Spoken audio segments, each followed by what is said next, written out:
हमारी सेना खूब लड़ी, सेना पे हमें पूरा मतलब कॉन्फिडेंस है, हम लोग सेना के साथ खड़े हैं। जब हमारी सेना पीओके में घुसने वाली थी, पूरा देश चाहता था कि भले ही थोड़ी शहादत और हो जाए, पीओके को ले लो, तो उस टाइम पे सीज फायर क्यों किया? और वो भी अनाउंसमेंट अमेरिका से आया। और आज भी वो अमेरिका 10 बार ट्रंप बोल चुका है कि ये लड़ाई मैंने बंद कराई, सीज फायर मैंने कराया और व्यापार का मैंने धमकी दी। नरेंद्र मोदी ने एक बार भी उसका खंडन क्यों नहीं किया कि ट्रंप कौन होता है हमारा सीज फायर कराने वाला? नरेंद्र मोदी क्यों नहीं बोलता? मुंह में दही जम जाती है क्या ट्रंप के बारे में बोलने में, या डर लगता है? लेकिन तमाम सोशल मीडिया पर तो ये भी चल रहा है, सोशल मीडिया पे, कि नरेंद्र मोदी ने सौदा किया है ट्रंप से। सौदा किया? क्या सौदा करेंगे? सौदा किया है कि मेरे अजीज दोस्त अडानी का सौदा किया है, क्योंकि व्यापार अडानी का चलता है वहां, तेरा मेरा या हमारे देश की जनता का व्यापार नहीं चलता। यहाँ देश का मामला है, देश का मामला। और देश के मामले पे ही तो हम लोग पूछ रहे हैं कि बताता क्यों नहीं कि ट्रंप से क्या बात हुई है तुम्हारी? अभी रक्षा मंत्री ने और उनके विदेश मंत्री ने, भारत के विदेश मंत्री ने कहा है कि हमने पाकिस्तान को पहले बता दिया था कि हम तुम्हारे आतंकवादी अड्डों पर। आप गलत जानकारी दे रहे। उन्होंने बोला कि हमले के बाद हमने बताया। हमले के बाद कौन बताता है? उसने कहा हमले से पहले, उसकी वीडियो सुन लेना अगर नहीं सुनी हो तो। उन्होंने खंडन किया जो विपक्ष ने सवाल उठाए। किसने? विदेश मंत्री ने। यार कह के तुम नाट जाओ, वीडियो तो कहीं नहीं गई वो। या तो तुम्हें बुद्धि नहीं है या तुम अनपढ़ हो, सुन लो उसकी वीडियो, पता चल जाएगा। तो क्यों? और जब हम चोर को कह देंगे कि तुझे पकड़ना है, हमारे पुलिस जब कहेगी चोर से के बाप से कि हम तुम्हारे बेटे को पकड़ने आ रहे, तो क्या बाप अपने बेटे को वहां छुपा देगा? नरेंद्र मोदी कह रहा है कि हमने जो है आतंकवाद की कमर तोड़ दी। कमर कहां से तोड़ दी है? अरे जब इंजीनियर जिंदा है तो मकान और बना लेगा। राजमिस्त्रियों को मार दिया, लेबर को मार दिया। आतंकवादियों के सरगना जिंदे हैं। और किस बात पर सीज फायर किया? कि अजहर मसूद या वो जो और टेररिस्ट है वो भारत को सौंपे जाएंगे? क्या दाऊद इब्राहिम भारत को सौंपा जाएगा? किस बात पर तुमने सीज फायर किया? क्या तुमने शर्त रखी? ये कुछ बताओगे देश को? नहीं बताओगे। तुमने एक शब्द भी बताया क्या देश को, देश की जनता को बताया क्या? मैं नहीं कह रहा, ये जो अंधभक्त थे बीजेपी के पक्के समर्थक थे, आज वो भी रो रहे हैं कि ये हमारे साथ नरेंद्र मोदी ने छल किया है। तो गुस्सा है क्या देश की जनता में? देश की जनता में गुस्सा है, ये मैं नहीं कह रहा, देश की जनता कह रही है। जो बीजेपी के समर्थक थे वो कह रहे हैं कि पीए को तो हमारे हाथ में आ जाता। और जिस मीडिया की तुम बात कर रहे हो उस मीडिया से पूछो, उसी ने इस देश का नाश किया है। क्योंकि जब आप अपनी सारी रणनीति मीडिया पे बताते रहोगे तो तुम्हारी रणनीति कहाँ बची है? मीडिया ने पहले से बताना शुरू कर दिया, हमारी सेना पहुंच गई है, पठानकोट से आगे निकल गई है, फलानी जगह पहुंच गई है, हमारी सेना रावलपिंडी पहुंच गई है, हमने जो है पाकिस्तान को ध्वस्त कर दिया है, पाकिस्तान पे हमने कब्जा कर लिया, हमारी सेना वहां पहुंच गई। अरे कहाँ है फिर सेना? क्यों तुमने इस तरह प्रोपगंडा फैलाया? क्यों तुम पाकिस्तान का समर्थन कर रहे हो इस तरीके से बता के? पाकिस्तान का समर्थन? ये पाकिस्तान का समर्थक है, पूरी दुनिया उसके साथ खड़ी हो गई। तुम्हारे साथ कौन खड़ा है? तुम कहते हो तुम विश्व गुरु हो, डंका बज रहा है तुम्हारा। ये डंका बज रहा है कि एक देश ने तुम्हारा समर्थन नहीं किया। रसिया जो है पाकिस्तान से रक्षा समझौता कर रहा है। कई देशों ने किसने? कई देशों ने तुम्हारे साथ तुम्हारे साथ नहीं होना। तुम्हारे डेलीगेशन गया वहां पूरी दुनिया में बताने के लिए। वो डेलीगेशन जाके क्या कर रहा है? गाने गा रहा है, दारू पी रहा है।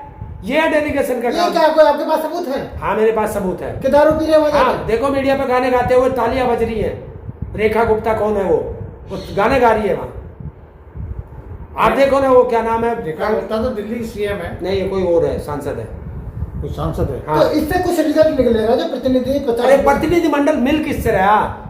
पहले नंबर का, दूसरे नंबर का, तीसरे नंबर का, चौथे नंबर तक कभी कोई किसी देश का नेता इनसे मिल नहीं रहा। तो ये जितना पैसा खर्च हो रहा है प्रतिनिधिमंडल के पास, ये एक चाल थी नरेंद्र मोदी की।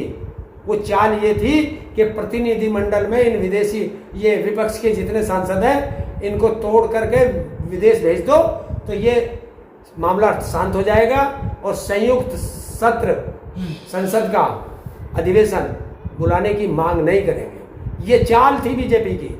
तो ये पैसा बेकार जाएगा जितना खर्च हुआ है, कोई असर फायदा नहीं मिलेगा। यार तुमने जो इतने साल तक 10 साल तक जो तुमने विदेशों की यात्रा की है, सबसे ज्यादा तुमने खर्चा किया है। तुम कहते हो हम विश्व गुरु हैं, हमारा डंका बज रहा है। ये डंका बज रहा है तुम्हारा जो तुम्हें जाकर बतानी पड़ रही है। बताने की क्या जरूरत है? जब तुम्हारी सबसे दोस्ती है तुम जाओ, अब बताओ। नरेंद्र मोदी खुद बता देता फोन कर करके। लेकिन सवाल तो ये भी है कि क्या बताएंगे? आतंकवाद को तो पाकिस्तान जो व्यक्ति पहली बार सांसद बना हो वो क्या बताएगा? क्या बताएगा? इसका मतलब बीजेपी के पास जो जितने सांसद हैं सारे नकारा हैं जो विपक्ष को भेजना पड़ रहा है। बताइए क्यों भेजे आपने? तो अगर फाइटर जेट गिरे मैं मुझे नहीं पता गिरे या नहीं गिरे। तो क्या वो विदेश मंत्री की वजह से गिरे हैं? क्योंकि उन्होंने इन्फॉर्मेशन की। यही तो सत्र में क्या होगा, विशेष सत्र जो बुलाया जाता है हाँ। उसमें इसी चीजों का तो विपक्ष अपनी बात रखता है, सरकार उनका जवाब देती है, जनता उसे सुनती है। यही तो विशेष सत्र का मामला है। लेकिन जब नेहरू, इतिहास में लिखा हुआ है, जब नेहरू पाकिस्तान से युद्ध लड़ा था उसके बाद क्या नाम, चाइना से युद्ध हुआ था। चाइना का युद्ध हम हारे थे। अटल बिहारी वाजपेयी ने विशेष सत्र की मांग की थी।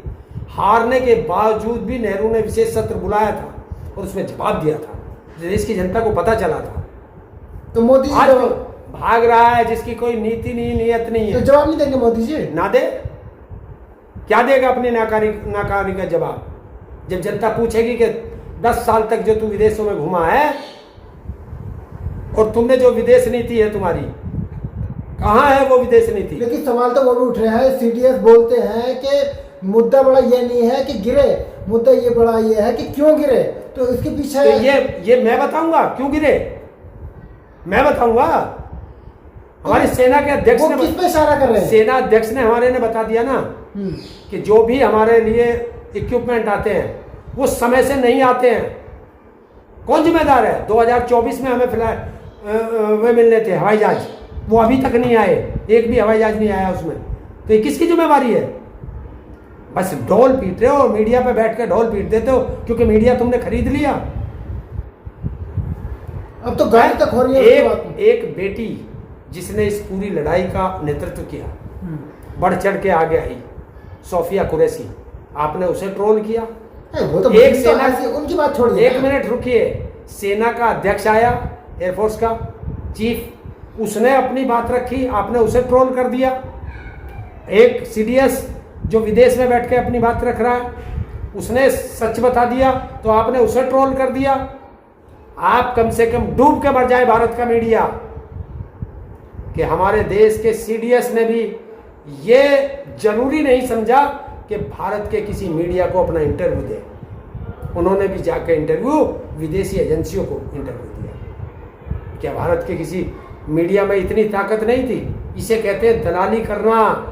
ये है मीडिया की दलाली का हस्र कि इन पे जो है न सरकार को भरोसा है न देश की जनता को भरोसा। राहुल गांधी यही तो कह रहे हैं बार बार कि बाहर जाकर क्यों दिया भारत पे। इससे पहले प्रधानमंत्री को बोलना चाहिए था, विदेश मंत्री को जवाब देना चाहिए था, लेकिन ये दोनों चुप है। देश के प्रधानमंत्री ने आज तक किसी बात पे जवाब दिया क्या? 11 साल होने जा रहे हैं। 11 साल में एक दिन भी मीडिया के सामने आए क्या? मीडिया के सवालों का जवाब दिया क्या? क्या भारत की मीडिया में इतनी हिम्मत है कि वो प्रधानमंत्री से सवाल पूछ ले? भारत का प्रधानमंत्री बिना टेलीप्रॉम्प्टर के कोई बोल नहीं सकता। तो आप क्या चाहते हैं कि सत्र बुलाना चाहिए, जरूरी है देश के लिए? और काहे के लिए संसद बनी है? इसमें डंगरों के लिए घुस भरना गया? काहे के लिए बनी है? जब भी देश पर कोई आफत आएगी, और ये सांसद हमने काहे के लिए चुने हैं? किस चीज के लिए चुने हैं हमने सांसद? कि आप विदेशों में जाओ, दारू पियो और गाने गाओ? हैं?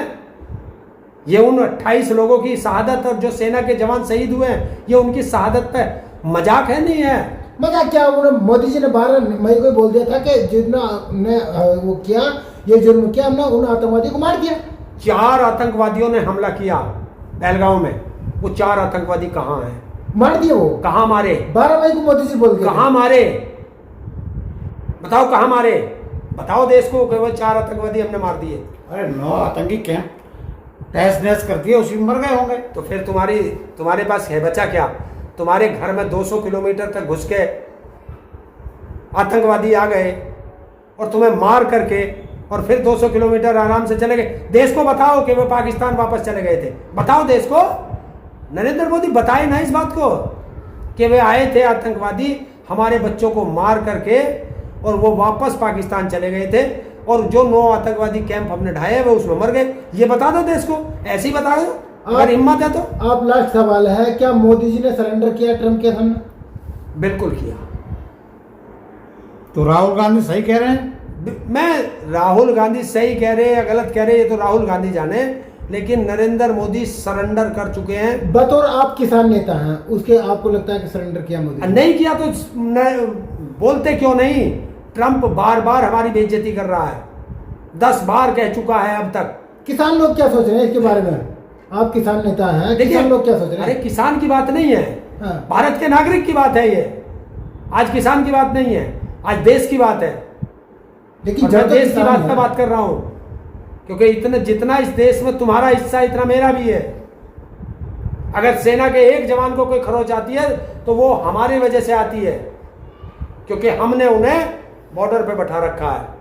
वहां मेरा जवान तैनात खड़ा है, इसलिए मैं अपने घर में सुरक्षित सोता हूं।